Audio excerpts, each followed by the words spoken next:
He's the T-Rex of political talk. Alex Jones on the GCN Radio Network.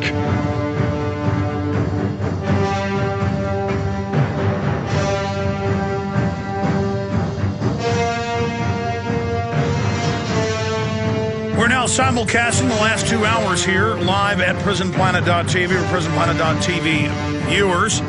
The last hour and a half or so, I've spent most of the time talking to military about the fact that they're being trained to carry out domestic operations, gun confiscation. I will continue with your phone calls. We have several guests coming up as well. Edwin Vieira will be joining us, constitutional law scholar, to talk about states' rights and the movement against tyranny. Also coming up, Napolitano hasn't reviewed in detail the Arizona immigration law she criticized. She admitted in an interview she hasn't even read it. Well, I have read the bill, and it says after police make first contact, if they have probable cause, a suspicion, like may I see your driver's license? I don't have one. Well, are you a U.S. citizen? No. Boom. That's a crime. But illegals are even more above the law than that. In fact, let's just go ahead and play the clip right now. Here it is. I might ask, have you had a chance to review the new law that was passed by the state of Arizona? I have not reviewed it in detail. I certainly know of it, Senator. So you're not prepared to make a judgment on it? Senator, that is not a law. Let me just say this. As you know and are well aware, that's not the kind of law I would have signed. And for what reason? Well, because I believe that it's a bad law enforcement law. I believe it mandates and requires local law enforcement or puts them in a position many do not want to be placed in. When I was dealing with laws of that ilk, most of the law enforcement organizations in Arizona at that time were opposed to such legislation. Okay. Think about this. When I had the Austin police chief in a year and a half ago or so, the first time I interviewed him, and I talked about Austin being a sanctuary city, 800 plus in the nation, over 800. And I said, why don't you arrest illegal aliens for drunk driving? Why don't you arrest illegal aliens for committing crimes? Why don't you arrest illegal aliens? And he said, well, then they wouldn't trust us to call us when they need us. I mean, it's on record that illegals have more rights than citizens. We've had illegal aliens call into the show and admit that they're basically above the law. Or if they do get arrested, it's a $10, maybe $50 fine. I mean, it's all over the news that 4 or 5 times the same illegal alien, whether it's in Dallas, Texas, or Tucson, Arizona, I've seen cases in California, where over and over again they drunk drive and hit people, and the police don't even arrest them on the scene because the courts know there's no money in that person, and the system wants them released. And so, it puts law enforcement in a bad position to have to enforce the law. Heaven forbid they're not just out there writing speeding tickets and not out there, providing security for government buildings for non-existent threats. God forbid cops actually go after criminals. And look, a lot of hardworking people have come up here from Mexico, and Mexico has collapsed. It's in trouble. But if you've got a lifeboat and the other ship's just sunk and you've already taken more people on your boat than is safe, if you just take unlimited, your boat will sink as well. But statistically, many people fleeing justice from, by the way, all over the world, not just Mexico. Mexico's the biggest nation immigrating. They come here, serial killers, murderers, arsonists, rapists, and time again, they just get away with murder.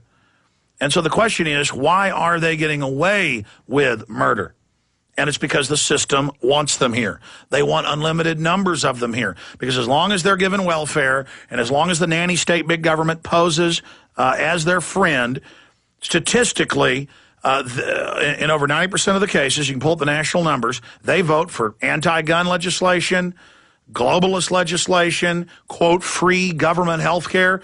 And I've got numbers here today I'm going to cover after I get into some more of the news, where in Texas, hundreds and hundreds of physicians are quitting, and thousands are talking about it. And I see these articles every 2 or 3 days from Florida or Texas or California, where the state boards are complaining that doctors are just saying, you know what, I'm 55, I'm not going to work another 10 years.